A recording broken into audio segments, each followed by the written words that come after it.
Here on Lifting Color, we're hypnotizing you to see all of the Black athletes that are in weightlifting, CrossFit, and the sport that you didn't know we were in. But here we are. Well, if you can't tell by that, this is going to be a fun episode. We have Taylar Stallings here, grid athlete, weightlifting champ from Tampa Bay. Let's get into this conversation with her on our next episode of In Lifting Color. That was dramatic. Hi. Welcome to another episode of In Lifting Color. I'm Jess. I'm Brandon. And we have a special guest from somewhere sunny and warm today. We will let her introduce herself. So what is your name and where are you coming to us from? I am Taylar Stallings, and I just so happen to be in the beautiful 77 degrees Tampa Bay, known as Tampa Bay, Florida, home of the Super Bowl champions. Well, I was also say we went to the World Series, the Stanley Cup. I'm not going to brag a little. That's it. That wasn't a brag. That was Sorry. A humble brag. Humble brag. Humble See brag. from Tampa Bay. We see that. We are so excited to talk to you. I've been following you for a while, and I know my husband's very much into weightlifting, but we're going to ask you a few questions today and excited to chat. All right. Let's do it.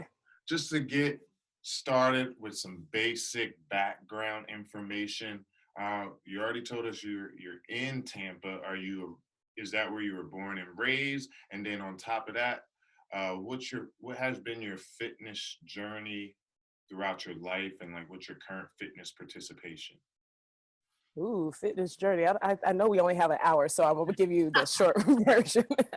But no, I was born in Chattanooga, Tennessee, raised in Augusta, Georgia. I came down when I was 18 years old, saw a palm tree, lost my mind. And so I ended up going to the University of South Florida on a track and field scholarship. So that's what brought me down here, never went back. So I did, of course, did track and field throughout college. Upon graduation, did weightlifting for some years, did pretty well there. As soon as I started getting a little bored, I'm one of the people, like, as soon as I get bored, I have to move on to something just so I could keep that excitement up. And then I found CrossFit through an expired group hunt. And I was like, I lift, I run, this will be fine. And my first workout had me on my back. I was like, okay, there's something more to this fitness thing. So I drank the Kool-Aid. I dove in head first, and literally head first, because I didn't have handstand push-ups. So I literally dropped myself on the head several times, but enjoyed every bit of it. Went to regionals a few times. Then I found the sport of grid, did well there. MVP the first year. My team won the championship 2 years. And then through there, I went through weightlifting. And then my first year won the national championship in weightlifting. And then Your first year in weightlifting? My third competition. Okay, now, all right. Then made it to Team USA, the PanAm team, the Team World.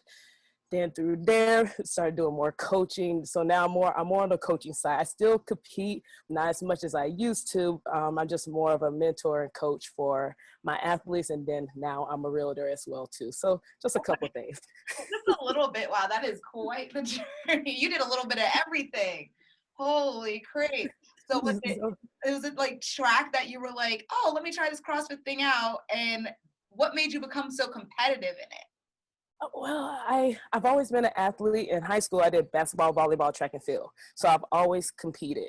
And then so after track, I wanted to do something more. And so that's when I started doing powerlifting. But then people only saw me as a lifter. And I wanted people to know that I was more than a lifter. I was more than just strength. I was an athlete. Yeah. So CrossFit definitely gave me that challenge. Yes. Because I'm like, gymnastics. I'm like, handstand push. What is this? I'm upside down. Why do I need to be upside down? But it helped me show people that I was more than just a barbell girl or a strong girl. So it definitely allowed me to show the different blessings that God gave me. Yeah. And then how did you transition into more competitive weightlifting? Because it sounds like you were like back to the barbell girl. Honestly, probably out of everything I've done, weightlifting hands down is probably the most challenging because I had the strength, but with weightlifting, as you guys know, it's not just about how strong you are. It's all about speed and agility. Yeah. And so I had the strength, but for the longest, the bar never touched my shoulders. My mobility was horrible, and I just muscled everything. So I literally had to break everything down to the basics, get my mobility together. And I told myself I wouldn't compete in weightlifting until I know I was confident with hitting the standards of weightlifting. Okay. And powerlifting, it was easy. You're either strong or you're not. Yeah. Weightlifting, you have to be accurate. You have to be precise. It doesn't matter if you make the lift. If you press it out, it doesn't matter. As long as it gets up. Exactly. So it was definitely more of a mental challenge. But so soon as I felt comfortable with meeting the prereqs, I like, let's give it a shot, and surprised myself the first year. So very humble with that. Yeah, that's very impressive. The first year to medal. Okay. That's a big deal. Thank you. Yeah. All right. Now let's get into some meat. We got that out the way. Yeah. Now that we've got the foundation, all right, we're going. potatoes, this is what In Lifting Color is all about. We're lifting color. Anyway, how open are the discussions of racism and race? Because I saw on your website that you like your programming business is with 2 other white males, if I'm correct. So like I especially wanted to know, like, when it comes to talking about race and racism with those 2, how open is it? How often does it happen? And then also with just other athletes you've been encountered with through grid, through Olympic weightlifting, through powerlifting.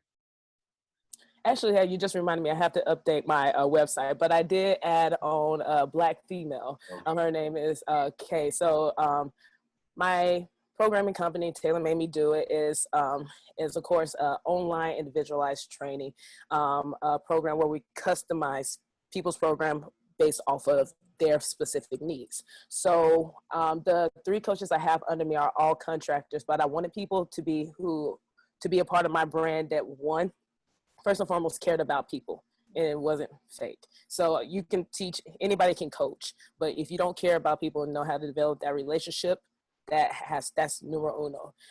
2, I have personal relationships with all of them, so I know that they are great people and they genuinely care. And so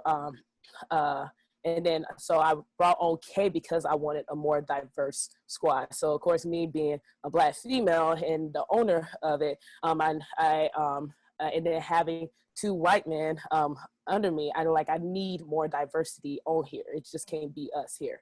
So bringing Kay on board, who is actually one of my personal athletes, she actually gave up the corporate world. She was a business consultant. Her story is incredible. She's lost over 170 pounds, I want to say. Yeah. So with that and her background and everything, and of course her being a Black female as well too, I knew it was the diversity that I need as well too. And then I'm still actively looking for a Black male as well too. So I just don't bring anybody on there. I like to watch people, see how they move, see how they interact, and see if they match what I'm trying to present to the world.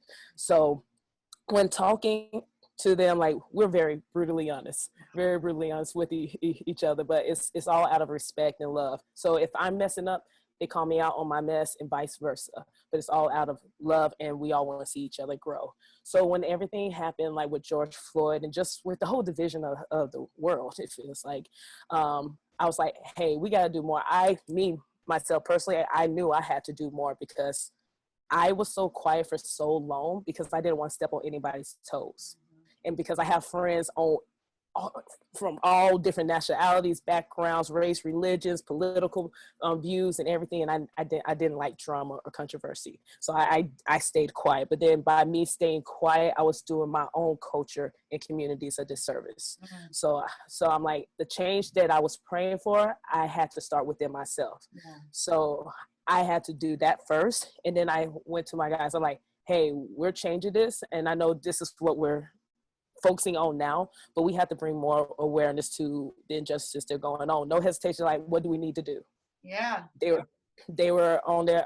My boy Sean, who's been with me from the beginning, he's the main guy who does the graphics. He, within like a couple of minutes, he put out all these graphics and sent them to me. He like, how does this look? I'm like, well, dang, that's a lot better than what I would have done. I'm like, go ahead, like, hello. It's like, so everything that I asked them, they felt my passion and energy, and why we all needed to come together. So there wasn't any kind of questions or hesitations. They all jumped on board, which made it all so simple. Yeah, that's interesting, because I think a lot of people, I can speak for myself also, there's that feeling of, I do feel like I need to talk about it or have a responsibility to bring attention to it, but I have a good relationship with these people. Will it ruffle feathers? Like, how did you feel that confidence with your group, with your tribe, to then put it out to your business model? Like, because that's then translating to clients who may or may not agree with you. How did you have that confidence and feel that passionate to be able to push past that fear of the drama or the fear of the ruffling feathers? I had to, excuse me, I had to take a step back and realize that if they felt triggered or bothered by it, then that's on them. Yeah. And so I can't be in control of how they feel about a certain situation. All I know is that I felt triggered out of my inaction. Mm-hmm. So I knew that whatever I presented out there, I'm like, this is me, this is who I am, take it or leave it. I'm still Taylar, no matter what. So so being able to say that, and I've had so many people come up to me with like, I respect you so much. I hear you. And we've had those tough conversations, and especially at the gym that I work at here, I'm the only Black coach. Mm-hmm. I think out of every, members included, I think I may be able to count on one hand how many Black clientele that we have there, but the owners there are so inclusive. They were, when everything happened with CrossFit, they were one of the first ones to be like, we're getting rid of our affiliates. Wow. So when George Floyd happened, they're like, what do we need to do? I'm like, we need to do something. We put on all these other wives and support everybody else. We need to do something. They let me lead that. So it's like, I had to get over what everybody else felt and do what I know is right. Yeah. And, yeah. Whew, gave me chills. Oh my gosh. Yeah. It did give me chills, because I think a lot of people were feeling that way, and it's scary, especially you have a brand. Like, I think it's very scary when you have a brand, and to push past that fear of, I could lose clients to, but this is right, you know. So and I've actually gotten more clients because of that. That's awesome. Because and the people who were with me, they stayed with me. They didn't go anywhere because they knew who I was. Yeah. And I'm like, if you're leaving me because I'm voicing my opinions and how I feel because of my own situations and the things that I've been through and my people have been through and everything, then you don't need to be a part of this brand anyways. Yeah. So do you think, I'm asking both of you, do you think that people already knew, like people would already know you're that type of person just by how you move and do things in general? Like, it didn't really take those events for people to know that they were going to stick by you regardless. Like, you like, if you never even voiced your opinion, do you feel that people still might have had those type of thoughts about you? You know, you're like a strong yeah, person, like about you're still a person that does the right thing, but maybe, I mean, yeah, you had a fear, but they were going to stick with you regardless of it. Like, sometimes I feel like we overthink it. Mm-hmm. It's like they already know what type of person you are without major events happening. Yeah. So, I don't know. Yeah, that's true. No, you're absolutely right. And then the other thing that I kept telling myself throughout the process too is that people's true colors is also going to show as well too. Mm-hmm. So, and those are the people that I know I need to walk accordingly with. So it really showed everybody's true colors. And honestly, I really haven't had any real big drama or battles or anything. My core people are my core people. Some people that I grew up in high school, I even addressed them, but we've had a respectful conversation. That's awesome. And so I'm the type of person, like, I don't like drama, but I try to come at things at a more empathetic, because there's people, what I was telling another interview that I did, I'm like, there's people on this end and then there's people on that end, but there's not really that many people in the middle that hears both sides, is trying to bring both sides together. So I feel as if my role is that person in the middle that hears both sides, like, okay, this is what both sides are saying, so how do we get here? We're never going to be here, but we can get a little bit closer each time just by having these conversations and understanding each other more. Do you think that mindset comes from, because we've had conversations, a lot of our conversations have been with people from the North, and I feel like there's a little bit more, there's a little bit more progress just in the history of America with that, and then in the South, sometimes it's a little bit different because of some of those more different views, let's just say. Like, they might not be as progressive as a lot of the conversations or a lot of the organizations that are up here. And in the South, we've heard of that. And like one of our other interviews, Kevin talked about being from Florida and growing up there, and just how different it is with knowing who you're talking to and what those conversations could look like. Do you think your more empathic viewpoint comes from because you've had a lot of interaction with a variety of people? Definitely, because of course, growing up in Georgia it's coming along. It's coming along. I definitely wasn't raised in Atlanta. I was raised in Evans, Georgia. Everybody knows Augusta, Georgia, so the home of the Masters. Pretty much, it's that same suburb area. But my school, we had around 500 seniors and only 33 Black people. Okay. Yeah, so that kind of gives you idea of the demographics there. So it was times where I came to school and there was nooses on our trees, like in our school parking lot, in the senior parking lot.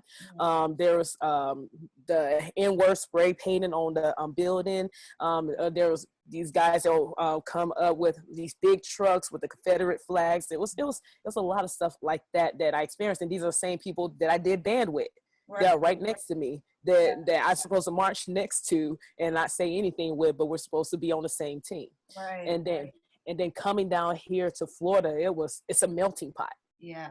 It's a complete melting pot. So it was, and me being 18, not still trying to figure myself out, it was eye-opening. But now that I'm a little bit older, it's coming out. Yeah. It's coming out, but just being aware of that and just being true to who you are, but still not being afraid to have those conversations, but knowing that everybody's lenses is different. Absolutely. So we're going to shift a little bit, because this month you and your platform, your personal platform for sure, took on honoring Black athletes, which was so cool. And I think it was also endearing to see the athletes interacting with that, being like, oh shoot, thank you, like that's me. And especially because you're such a well-respected athlete, I think they were like, holy, okay, you're shouting me out, I'm always shouting you out, which was also cool to see that mutual respect. But what led you to do that this month specifically? I mean, it's Black History Month, but also just in general, that led you to do that? Yeah. First, I dropped the ball because I missed February 1st. So I mean, this is February 1st came in strong. because I know, because like, with all due respect, like, my schedule's crazy. And February 1st came, I was like, I should do something for Black history. I'm like, it's February 1st already. I am behind. But pretty much, like, I love how everybody, I was seeing all these posts about people in our history and the culture and everything. And I love Black history because I learned a lot from that. But then I'm like, there's a lot of athletes that are here now and today, or even the ones that have passed on that people don't talk about, who really didn't get their flowers. So I'm like, I wanted to shout out some of the people in the realms that I've been a part of, that's been a big influence to me, that was pioneers of these sports, and give them their flowers now while they're still here, or to bring more recognition and education to our past and how we got here. Yes. So there's a lot of people that people didn't know. Like, I never even knew, like Mark Henry, people like, I just thought he was a wrestler. following so many people because I was like, oh shucks, like we need to talk to some of these people. Look at this. Exactly. Yeah. So there's a whole culture of people that needs to be celebrated that people don't talk about, like even like Michelle Carter, the first ever American shot putter to gold medal, and her father was right there, the king. So like people don't know about them, and so I was like these are the people that inspire me. Like these are the people we need to celebrate now while they're here and can receive this. Absolutely, got to give the people their flowers. Got to give the people their flowers. Well, also to add to that, is there things you're doing behind the scenes or other things you're doing besides the posting and that are like around along those same lines that we don't know about? Like, because I know there's people, and I was watching another podcast where like there's a athlete, professional athlete, who doesn't like his name being put on any charity or philanthropist stuff he does. So we're just wondering, like, is there other things geared towards, the Black community or even any community that needs help that you're doing, but you might not want to say, but no, because I want to say it because I feel as if you don't talk about it, it's not going to happen, and we want the exposure we want it to happen. So I'm like, the more people that know about it, then the more hands that can help. Yeah. Just because of the responses that we've been getting with the we would call it upper deck cards because they look like baseball cards that we've been posting with other athletes. I've been talking with my team. I was like, we got to keep this going some kind of way. So we don't know exactly what we're going to do within Taylar Made Me Do It, but we know we have to do more just to keep these athletes celebrated and keep that conversation going there. So we're trying to figure something out there. But as far as me being a realtor, I actually, because I feel as if right now I can do a lot more there as well too. So I have this incentive, I call it Taylar Made Incentives, where one, I'm trying to promote generational wealth, because this is something that I didn't even know about growing up. Yep. And I'm 35, about to be 36. And I just started really being into like stocks and real estate and providing for my family like a couple of years ago. Like I'm about to be 40. and then so I'm like, I wanted to help be a part of building my culture and my community and starting here right now instead of waiting as long as I did. But it's called Taylar Made Incentives. So with every closed transaction, so with whatever house I sell or I close, just period, any transaction, I'm donating a part of my commission to an underrepresented community or nonprofit to help build our communities. Wow.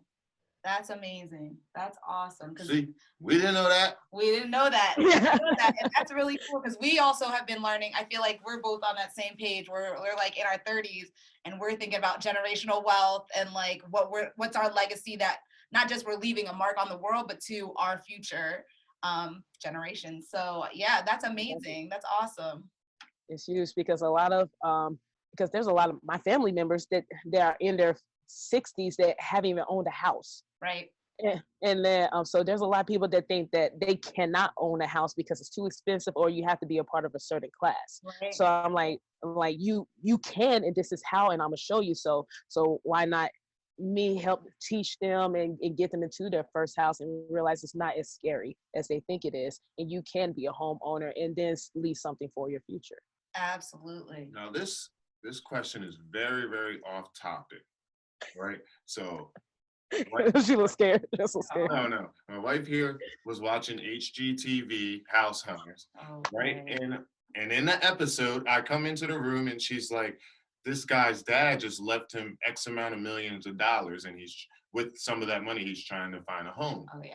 But then I piggybacked on that to her. I was like, well, how do you feel about, like, when we talk about generational wealth, that your wealth is supposed to trickle down? Like, in that instance, this is a white man, his father left him millions, but anytime in the Black community, when get millions, we always have to take care of up first. Yeah. We rarely go down for, just worry about leaving it.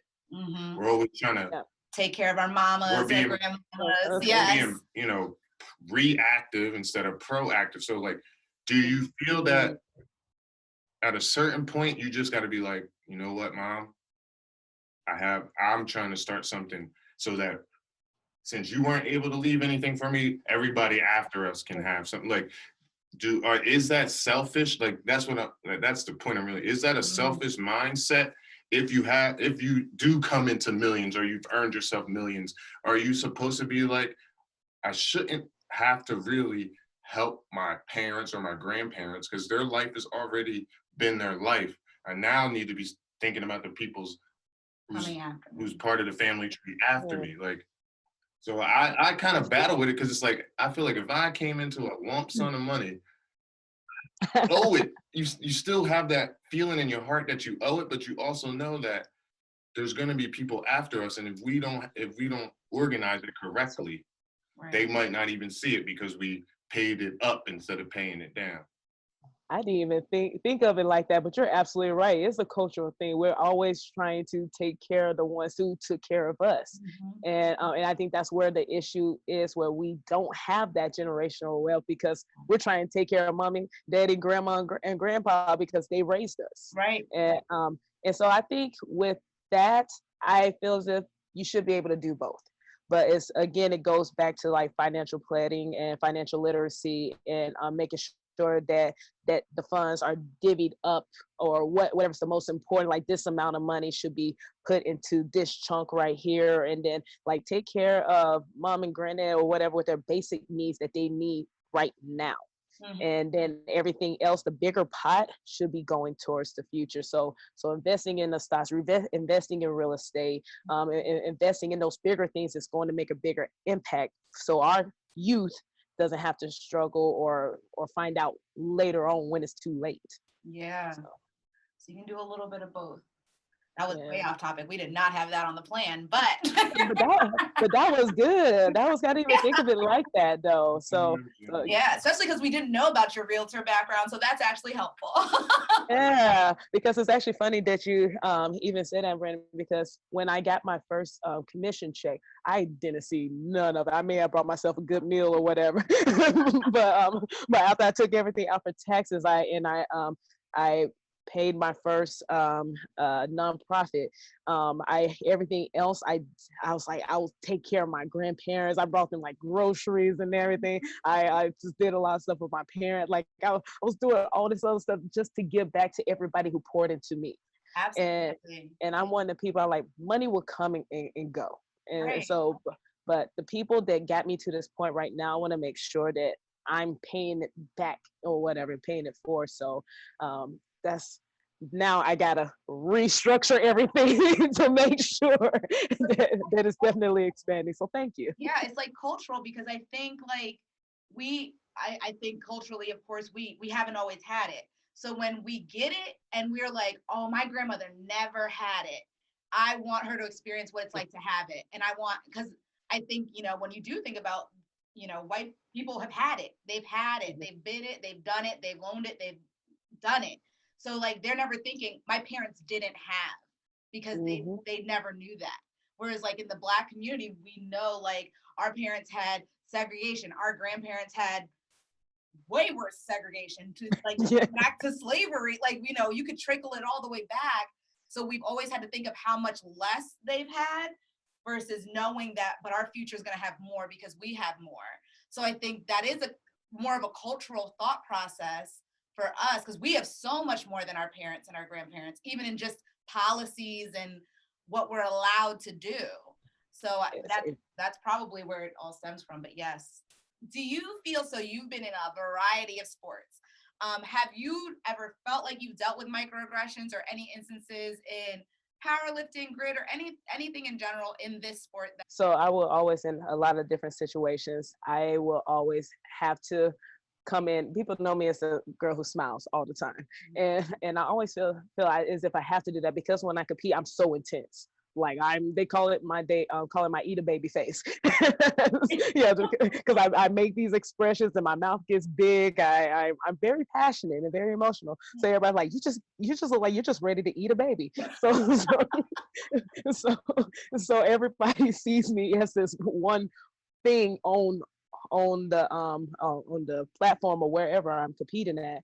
And so when I meet people, I'm the complete opposite. I'm a big teddy bear. Anybody who knows me, they're like, "Oh, she won't even hurt if I fly. Never been in a fight or whatever." but but when I come in, they're just people always sizing me up. So I'm smiling and I just see them until they start to talk to me, and then their guard starts to come down. And but then when I see other people, they don't have to go through that whole little screening process. And so I notice that, I recognize that, and I just take it for what it is. And then but then afterwards they have no other choice but to love me. Right. Once they know you. But then I had people like even in weightlifting, I had one girl in particular, one of my competitors, nice girl, but very naive. She came up to me and some of my other Black competitors and was up there like, "Man, I just wish I was Black too." We just looked at her. Wait, and it was what? like, yeah. Yeah, so she's like, so we just looked and she's like I mean like you guys are just so strong and powerful and I'm looking. So she was, and you can just tell she was trying to dig herself out. She's like, no.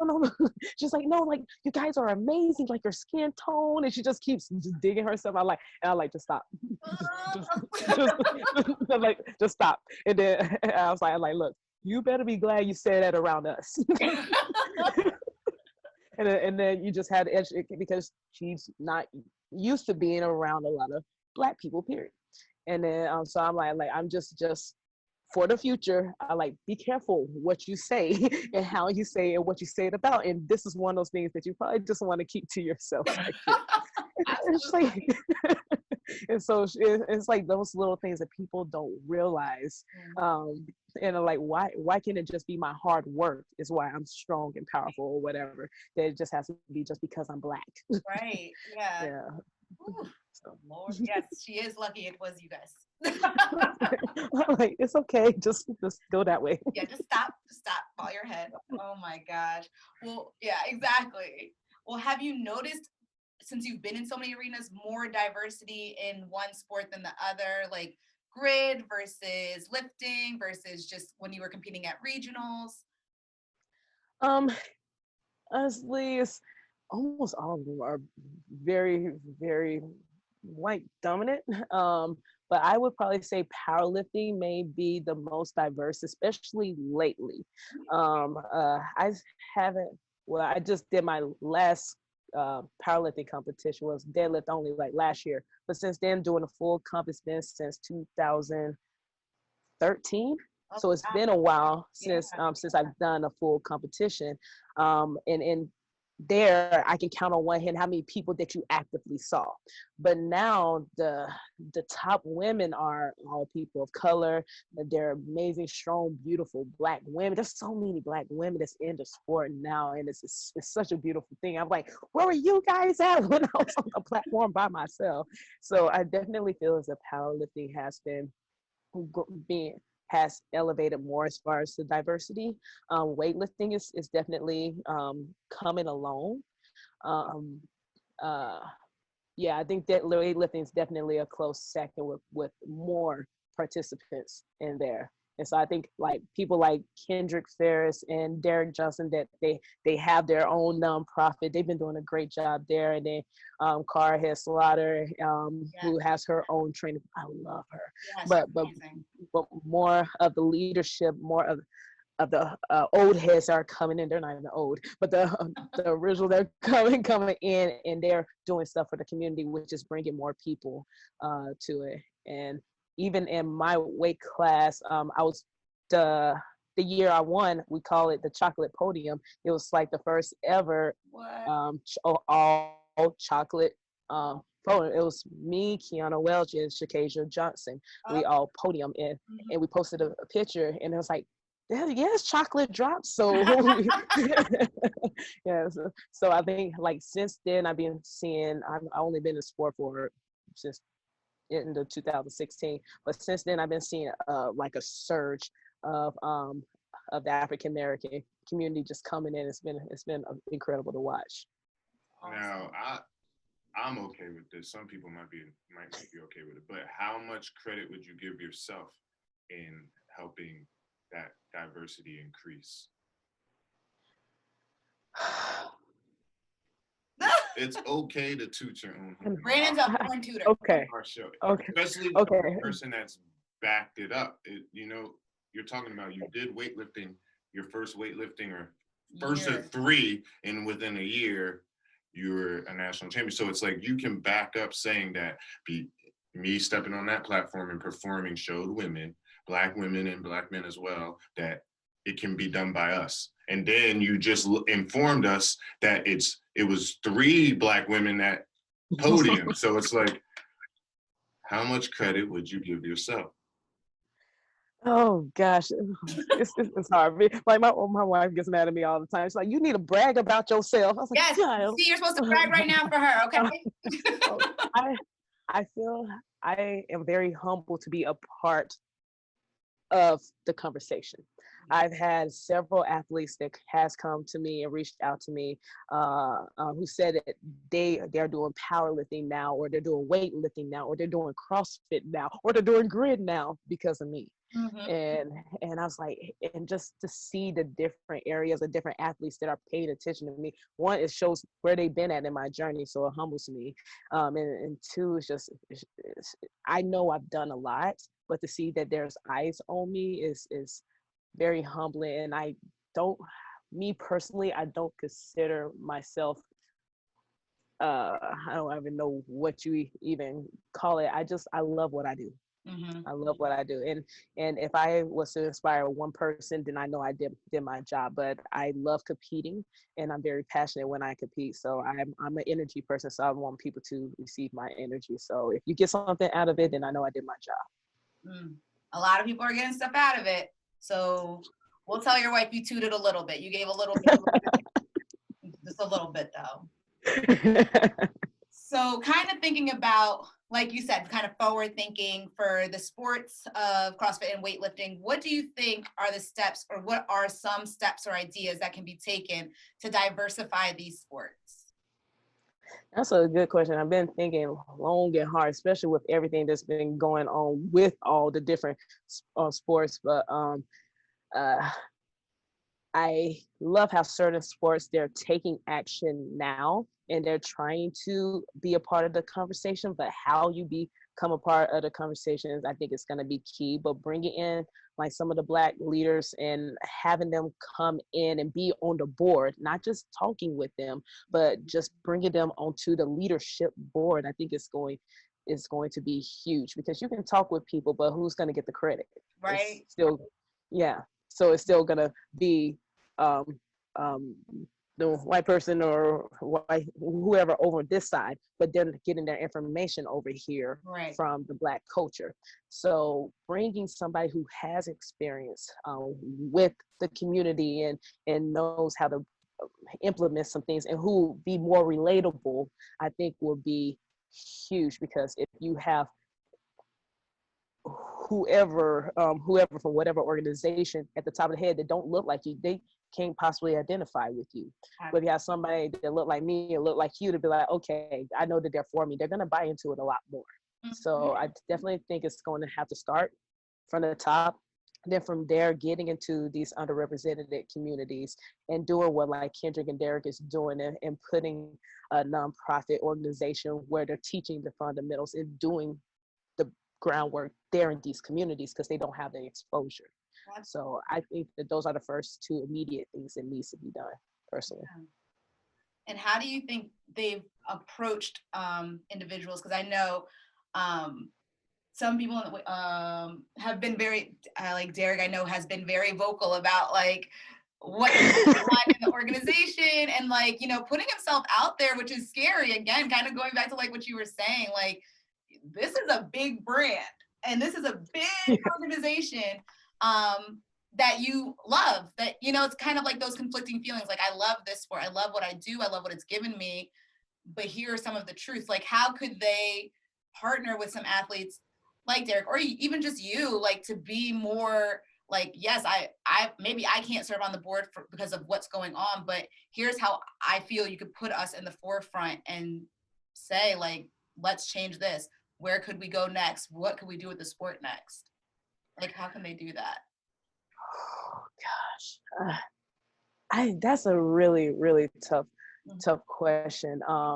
Because then I feel as if these organizations have to admit that they were wrong, or that they didn't know. You know, and I think a lot of these people in power, they don't like to be wrong, or they'll be like, oh well, we did this, this, and that, and we put a black box here. We're only like it's not like that. Like even with Grid, I've had the commissioner come up to me personally, and he didn't know. He legit didn't know, and I've had tough conversations with him. And he's like, I've learned so much about you. And he ran the groundwork. We've done interviews. Like I'm the head coach of one of the Grid teams here, and he allowed me to be put in the forefront for Grid there. Yeah. So he, instead of him speaking on it, he allowed me to speak on it. Yeah. And instead of him be like, okay, we're doing this. So I think it's just bringing in more of the leadership and asking these people to be the voice and be like, I know I don't have experience here, but this person is a leader in the community, and they're going to help us get to where we need to be. Yeah. So I don't know if people want to take the reins off that much. So when this always confuses me because you said, like, I guess the owner of the Grid League that you're a part of, or the director, says he didn't know. What don't you know? Okay. And then when people don't know. But you've been saying this a lot. You don't know what you don't know. But there is television. There is television. There is internet. Listen, people expose themselves to what they want, can expose themselves to. Because his thing was kind of like me, where I was coming from before, was that he didn't want to ruffle feathers. Mm-hmm. And he thought that by him saying something, he was going to ruffle too many feathers. And I'm like, by you saying nothing and just going on like nothing happened, it says a lot without being said. Mm-hmm. And then his thing was like I didn't know like what to say, or if I should say anything, or if being quiet was better. I like being quiet is the absolute worst thing that could happen. Mm-hmm. And then I told him my side and viewpoint. He was like, you're absolutely right. And then immediately the very next day, he put out a whole statement, and it was like, this is not who we represent, and our coaches. So he started posting the diversity and started talking to myself and one of the other owners of the Grid League for the team, and talk with us because we're Black leaders in our communities, and had us do an interview and us share our stories and post them. So he was definitely being very, very proactive. And he's still trying to do more stuff and trying to get into the communities and trying to get into these underrepresented communities to show and express Grid. So he's come a long way. So that's why I like having these conversations, because there's people who really don't know, or I should say, excuse me, sorry about that. I should turn this off. But really don't know or know how to express things without ruffling feathers. People are scared to ruffle feathers. Yep. But in order to have change or get change done, you have to ruffle a couple of feathers. You got to get uncomfortable. Yes. And I think people are also scared to be vulnerable, because like for him to come to you and actually tell you like, wait, what's going on? I thought racism was done. Like, you know, like for people that really say that and like feel comfortable, like admitting like, I thought we were done. Like I talk to you all the time. You're Black. We talk on the phone. Like people really think like it's done. And there's a sense of vulnerability to come forward and say, I didn't realize that this was actually a problem in America, because it doesn't affect them. But it doesn't affect them. Yes. So how would they know? He really doesn't believe this. It's a number.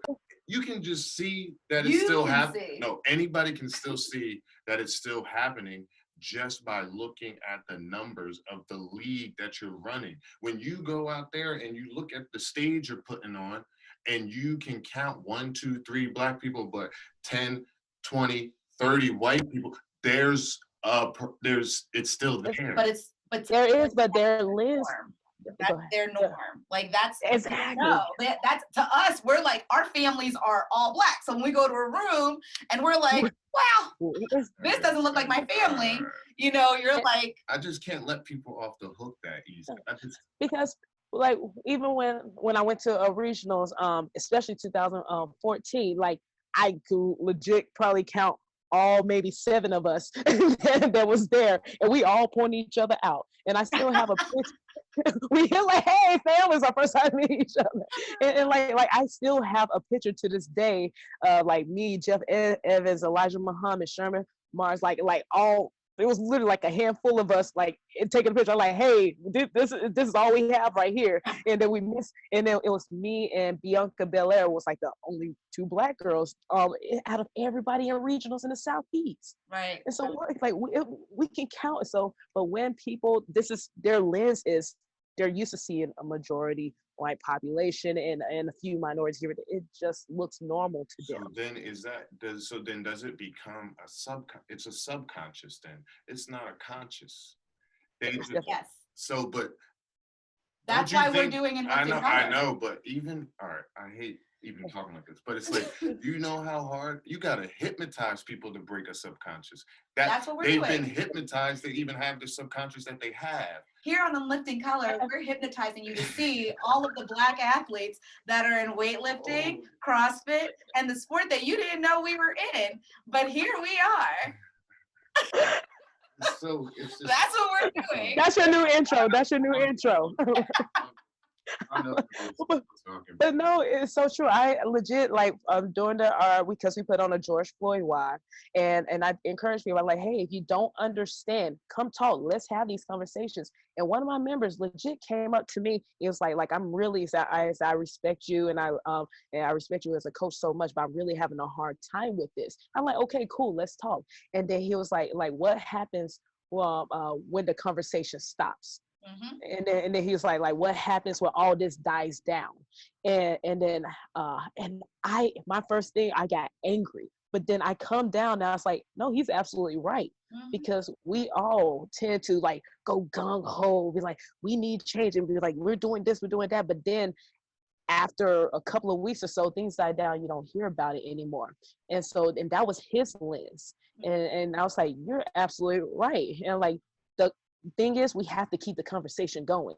Absolutely. And so I'm like, that's gonna be on you, because he was like, hey, my friends have said some probably some racist comments, but I didn't say nothing to them because they're my friends. It's between us or whatever. And then and I know it wasn't right. I'm like, well, that's gonna be on you now to check your friends now, mm-hmm. and to have these conversations, because otherwise they're going to continue to do this, and maybe these are not the people you need to surround yourself by. So I respect you for having this, being as vulnerable as you are, but we have to have these conversations. Yeah. So that's why I'm glad you guys are doing this, because we're keeping the conversation going. Yeah, and we're going to keep it going as long as we can, because I think like Brandon said, to us, we look out there and we're pointing out the specs, but we want to get to a point where it's like, yeah, we're like, where are we? But we want to get to a point where it's like, it's normal for the, CEO of the CrossFit Games or the heads of IWF or weightlifting community to look out and see like, okay, this represents the population. Like, this is not all white sport. That's not the way we want to represent our community. So be able to look out and say like, yep, you know what, they're right. There are a lot of people that we could pull from, and there are a lot of people that we could be highlighting, and maybe even hoping to think about, and maybe this is a question for you, how do you hope organizations on a larger end can highlight athletes of color? Because you guys, we're out there, people are out there, and they're not getting as much highlight. So how do you hope that they can do that?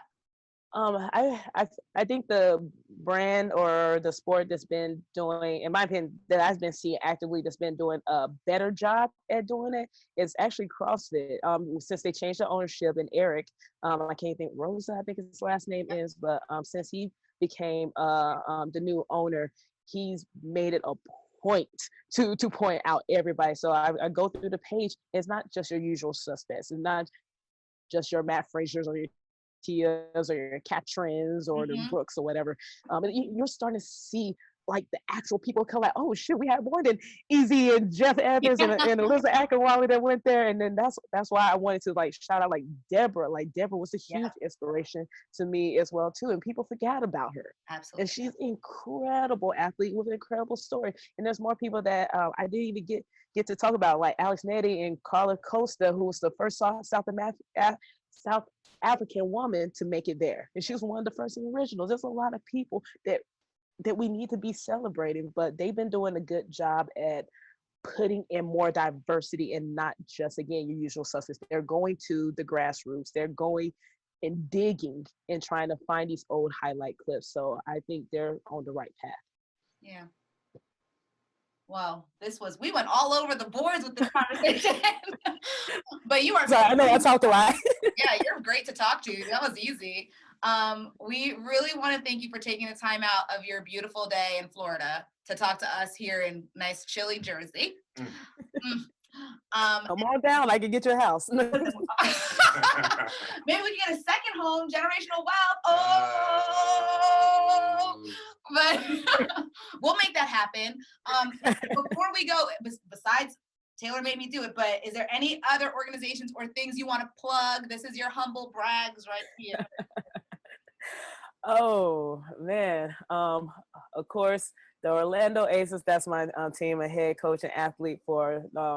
Those are my babies right there. Of course, Taylar made me do it. That's my online programming. So we literally customize programming based off of your individual's specific needs.